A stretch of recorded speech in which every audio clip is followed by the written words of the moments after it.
What's up, everybody? Gordy Tamaro here, and we are going to teach you how to get that brainchild of yours into a booming business in less than 7 days. Yeah, you heard me right. Less than 7 days, you could have that idea that you got inside here, or that desire that you've always wanted to get out in public, out and live within 7 days. There's a lot to it, but it's not as complicated as it may seem. As an entrepreneur who's just out there trying to get their feet wet and bootstrapping this thing, there's a lot of nuances and a lot of details that sometimes can get us a little bit overwhelmed with all there is to do. But it doesn't have to be that complicated. It really doesn't. And so I'm going to compile or show you a compilation of experiences that I have and just some practical ideas really to get you up and started and moving in the right direction. I've found that a lot of the times people that are really trying to get things up and moving, they just get so overwhelmed with all the details because they hear on social all these different things that need to be done. They have this checklist of items that need to be done in a certain way, etc. And really, it doesn't have to be the way that we get it pitched to us all the time. There's really some tangible things that need to be accomplished and some practical or foundational things that you got to understand. But outside of that, does it really matter if you do it in the particular order that everybody is pitching to you? Not necessarily. Even for what I'm going to be showing you, the steps don't necessarily have to be followed in numerical order. I'm just going to show you on one way to make it happen. Okay? So if you'd like a copy of this walkthrough, then go ahead and text the word winning to 833-409-2061. Again, text the word winning to 833-409-2061. And if you do that, I'll shoot you a text with a guide to this particular link, and you can download it, go through it while we're doing this right now, or take it in some small dosage down the road after you go through this video, etc. So let's get into it. Right off the get-go, this is what I want to get drilled into you, the foundational thing that you got to do, and that is you got to know what your vision is. There's a saying, and you've probably heard of it, a people without a vision will perish. And why is that? Because you don't know where you're going without a vision. Now, that doesn't mean that you got to have all the pieces figured out. Doesn't mean that you got to have every single detail mapped out. But you don't want to be that person that's flying by the seat of their emotions or dictated by every circumstance. So, having a clear-cut vision helps you to be one step closer to following that paper trail down towards accomplishing what it is that you're trying to do. Now, most of us, we don't do that. We have these ideas in our heads and we talk to people about them, but we never practically detail them down so that we can easily relay them to somebody and it's comprehensible to them. And so I would ask you that. That's going to be a question that I want to ask you here is, do you have a vision already put down? Have you already written it down? If you answer no, then I'm going to challenge you to go and actually write that vision down. What is it that you are trying to accomplish with the product, service, or idea that you have? And if you answered yes, then I'm going to challenge you too. I'm going to say to find at least 5 people that you haven't shared it with and see if you can articulate it to them in such a way that it's really short and sweet, but they get what it is that you're doing. And we would seek to make, these people understand what it is that you're trying to do. Having a clear-cut vision will build hopeful anticipation. Now, what does that mean? Well, that means in those rough times when nobody but you believes in what you're doing and you need that motivation, you need that inspiration in order to keep moving. Here's a surprise. As an entrepreneur, it's going to happen. And if you have a clear-cut vision, then you can reflect back on that, and that's going to give you the why. That's going to give you the purpose for why you are even doing this to begin with. So then when you are feeling the need to quit and you need the inspiration to keep moving forward, you have that vision that's ingrained in you that's telling you why you're moving on this. Now, product ideas might be already something that you're just filled up with and you got a million plus ideas, or maybe you haven't even started yet. Regardless of that, I want to share with you a few practical steps on how to improve that as well. If you do have a product already, phenomenal. You could still learn from this. If not, this is going to help you out a ton as well. If you haven't heard of these tools before, arefs.com or neilpatel.com, you want to go and bookmark them right off the bat because they're powerful tools that you can utilize to search up keywords in your specific market, to get ideas of what other people are doing and what's really hitting right now. And ultimately, it's going to help you to kind of narrow down what the intersection is between your passion and your proficiency, which is ultimately going to lead you into purpose. If a tangible product is on your radar and you've already considered jumping on the e-commerce train like so many millions of other people are doing, then I want to give you some options and break down, the options that are out there. because some people don't know that there actually is more than one option when it comes to e-commerce. Now, for those of you who are interested in kind of taking a product or service and making it holistically yours, then private labeling may be the route for you. What is private labeling? Well, it's basically creating your own product and branding it, packaging it, selling it as your own, even if you aren't technically the one that's actually manufacturing it. So apart from creators or people that like to create and make their own crafts and whatnot, tons of people source out other manufacturers to create or recreate a product, and then they slap their brand, their image, their packaging, etc. onto it, and they own that product and service. So many large companies do this, and so many smaller companies are doing this as well. You'd be surprised how many people on Amazon that are selling products or services private labeled. Wholesaling is another option. That's basically where you're bulk purchasing from a manufacturer, and then you're selling it and distributing it and distributing it on your own.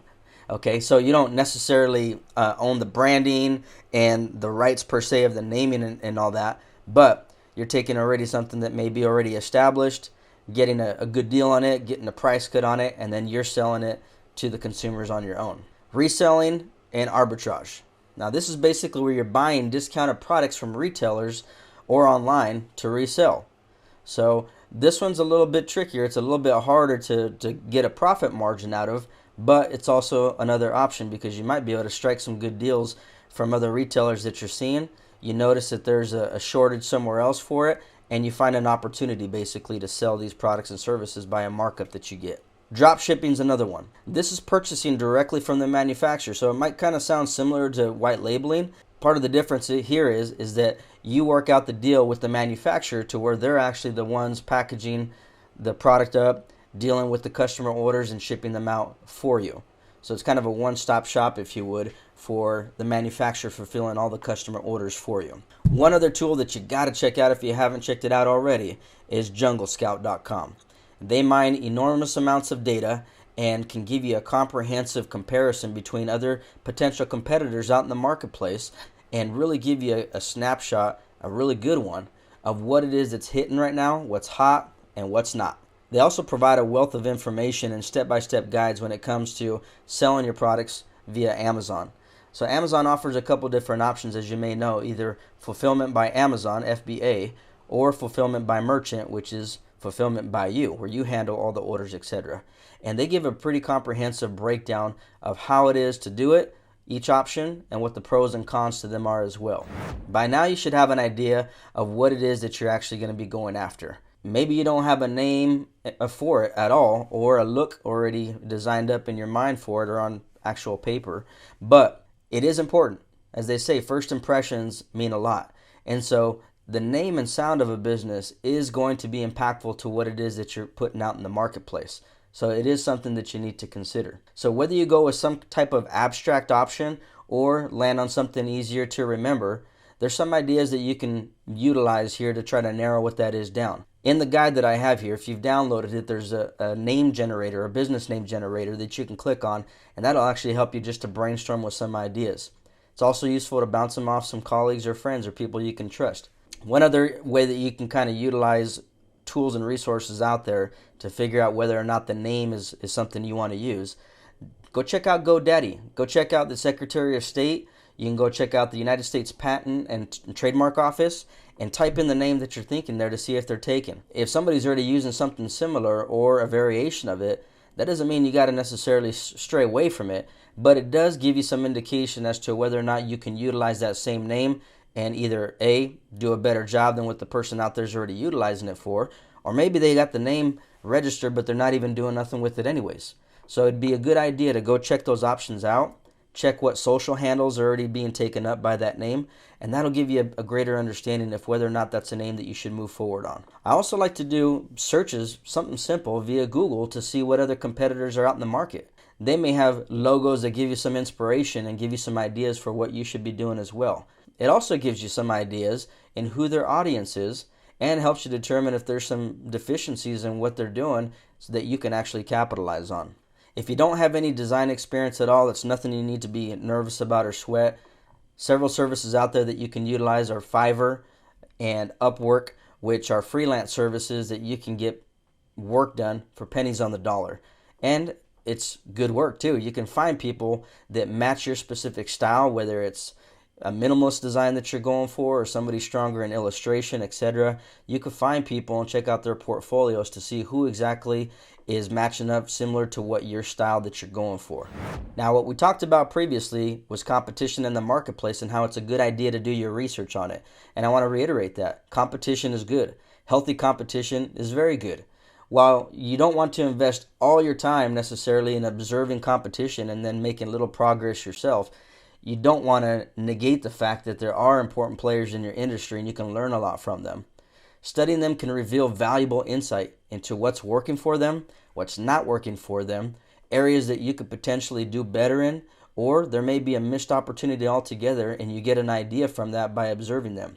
Tools that I suggested before, such as ahrefs.com and neilpatel.com, can also give you some powerful information on who these competitors are backlinking to, the keywords that they're ranking for, and it will give you some greater insight to know if that's something you should go after and tackle yourself, or pivot for something that's less competitive. This is the other piece of it that most people kind of overlook, and I have to say that this ain't necessarily the step you got to do right here, right now when you get yourself moving. A lot of people move in this space right off from the get-go, and then they get frozen on everything else. However, it is something that you do want to eventually get to, and that's the logistics of your business, such as registering your business with the Secretary of State, determining what type of business entity that you're going to register it on, and guess what? It's not a hard process to do, and it's very inexpensive.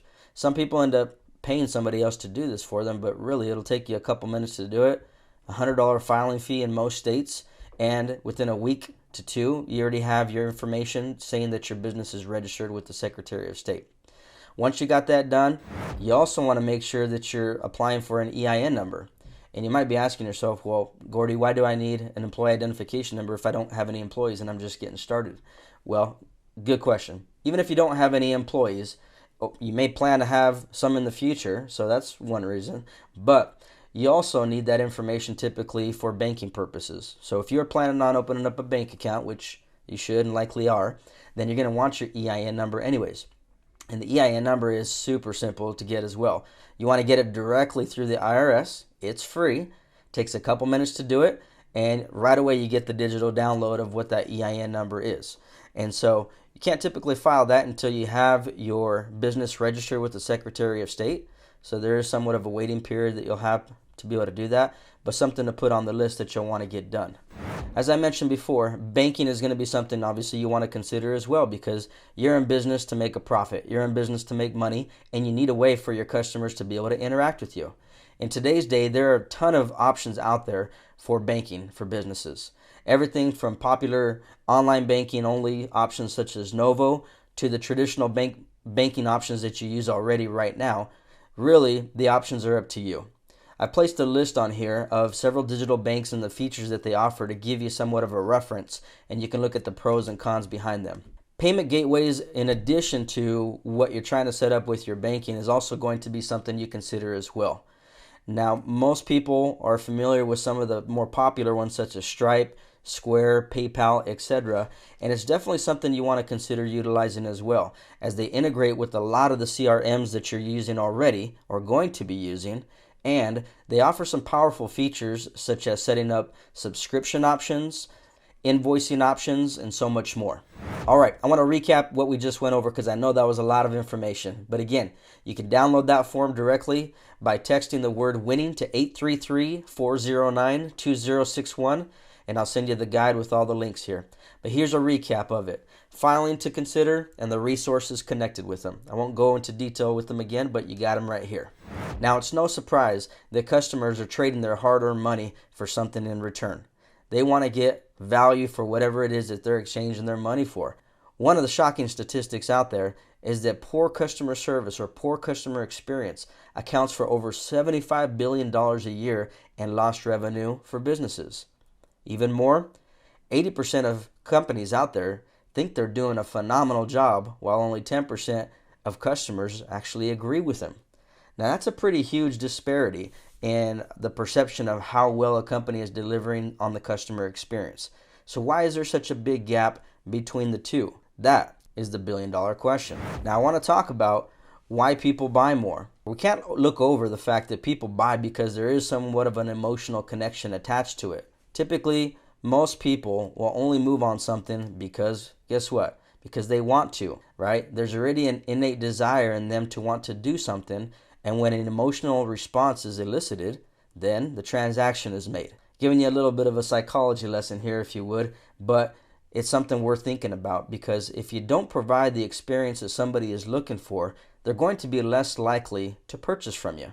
And as a result, well, you guessed it, there's no money being transacted in that case, right? So the customer experience is definitely something you want to consider, and how whatever you are delivering, the format that you're doing it, the way that you're doing it, how it impacts the customer that you're after. Most organizations don't provide the exceptional customer experience that customers are after because they don't know how, or they don't have the structure in place. However, that doesn't negate the fact that the customer still expects it. As mentioned before, a brand is after more than just an emotional response. They are after the desire that the customer has. And you need to be able to ask the right questions in order to guide the customer along to the decision-making process, which is ultimately trading their money for your product or service. You have to be able to tap into what exactly is the customer desiring, because guess what? They've already made the decision there. You're just guiding them along the process, because this is ultimately what the customer desires, to fulfill their own need and expectation. You just need to ask yourself, what's the desire, and how am I fixing that by providing a solution to allow them to say, hey, they're the one making the decision to make that transaction. Now, besides knowing their desires, customers also need to know that you have their best interests in mind.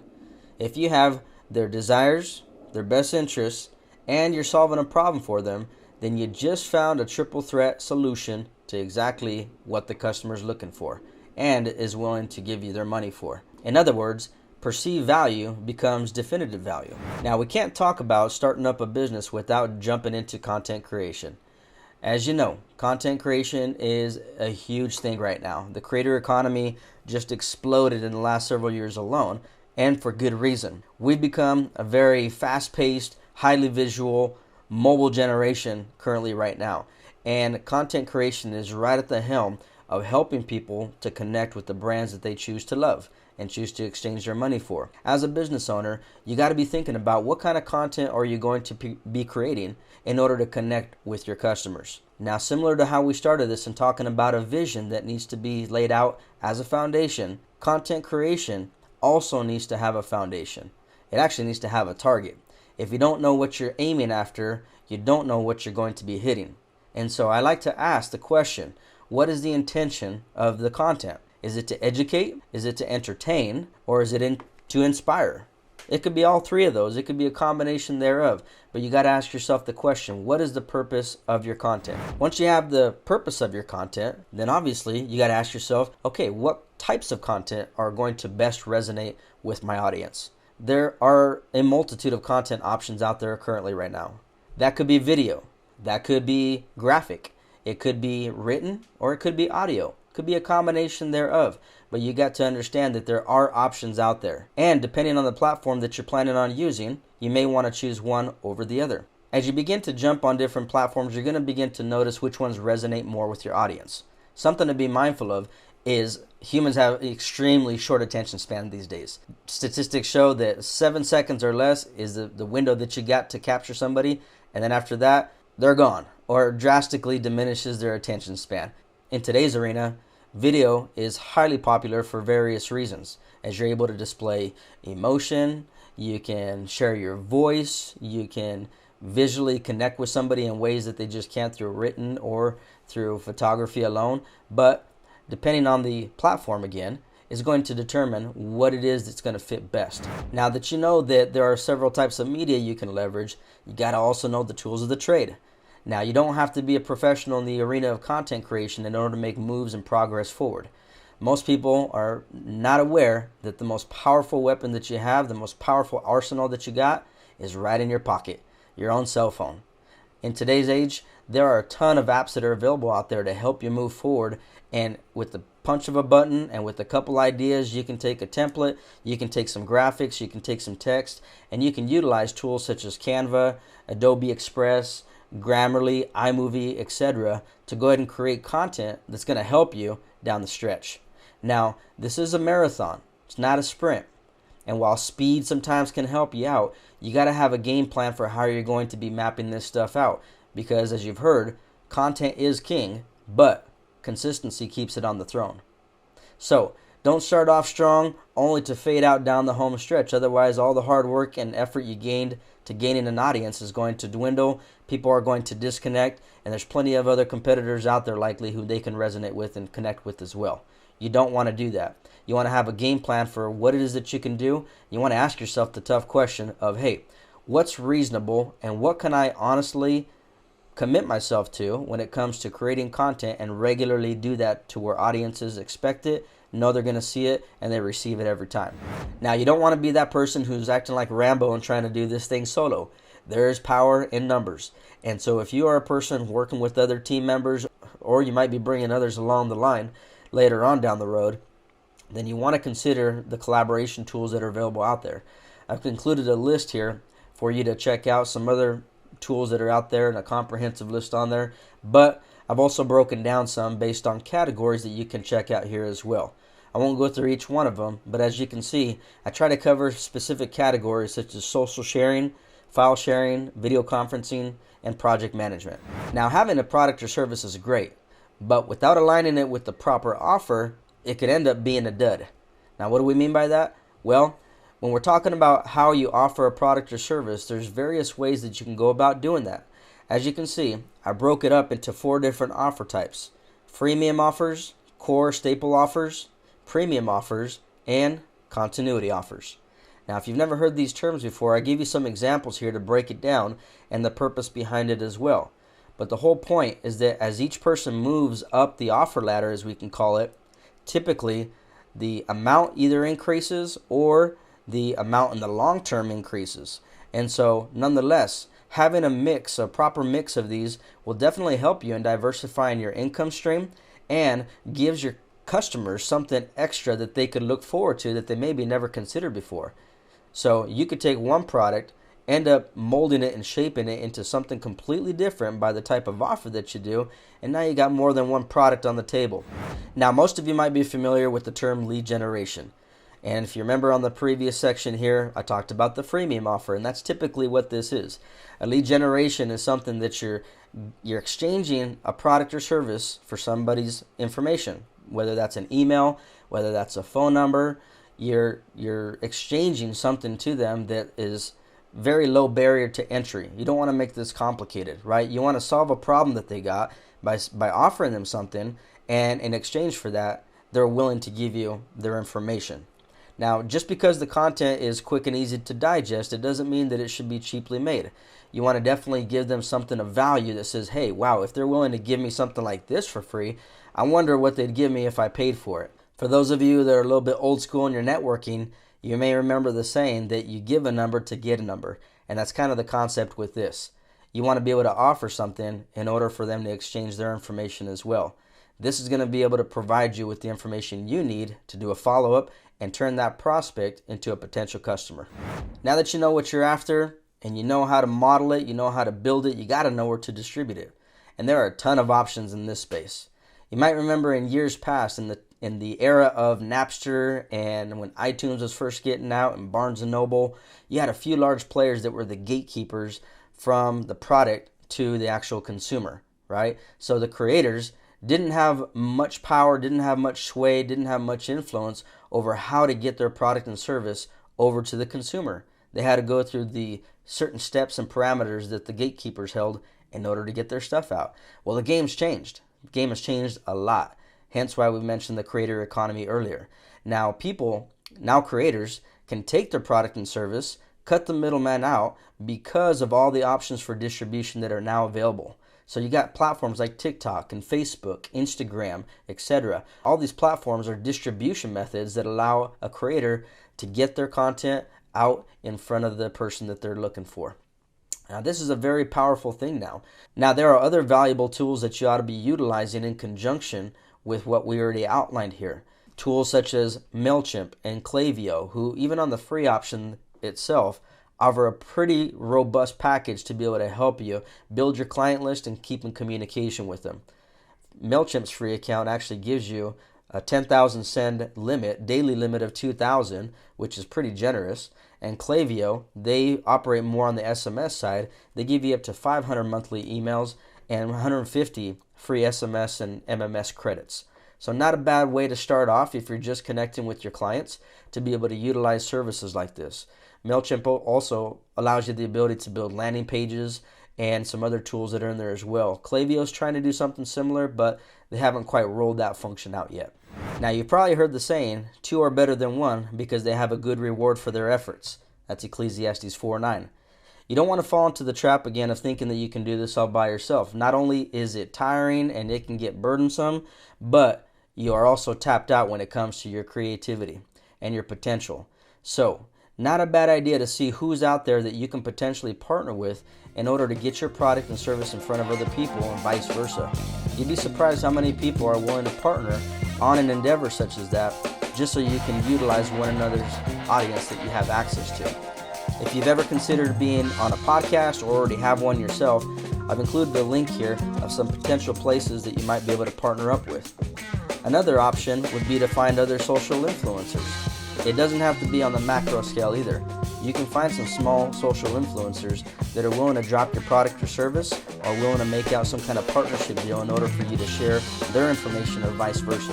If up and close and personal is more kind of your forte, then don't forget, your local Chamber of Commerce typically puts on events, social gatherings that enable other business owners to rub elbows with each other. This is a great opportunity to find out who else is in your network and who else that you could potentially partner with. Now, for those of you that are this far, congratulations. I threw in an additional bonus here for you, and that's a calculator that's already pre-installed with all the formulas that allows you to be able to punch in all the things that you might be getting into and gives you a snapshot of what you might be left over, and also helps you out to figure out where you need to improve on if you need to help improve your margin. So pretty quick and easy tool if this is something that you want. I don't got the link in this particular presentation here, but if you've reached this far in the video, go ahead and drop a comment for me that you want the calculator and I'll get it over to you. Now, all the information I've given you so far here is pretty straightforward, but obviously you got to consider the accounting side of it as well. Now, I'm not a tax consultant, so you definitely want to seek tax advice from a professional, but some other things that you could consider are tools such as QuickBooks, who have a really powerful online package that allows a beginner, a novice to go right in there and start organizing their finances from day one. And that's it. Hopefully this was of use to you. If you want to take it a step further and you've already gone through this information, but maybe you're still feeling stuck, need some additional assistance, I'm going to offer a discount for those of you that are willing to take me up on it. 50% off my coaching. And you can go ahead and go to the link in the download, click on that, type in deal 50 at checkout, and it'll give you 50% off a one-on-one coaching with me. You'll get notified on how we can connect moving forward, and I'll jump right in to help you move the needle forward if you need a little bit extra help. I believe if you've been on the fence about moving your business forward, the information here is going to catapult you in that direction. Until next time, thanks for watching, and please consider subscribing to my channel.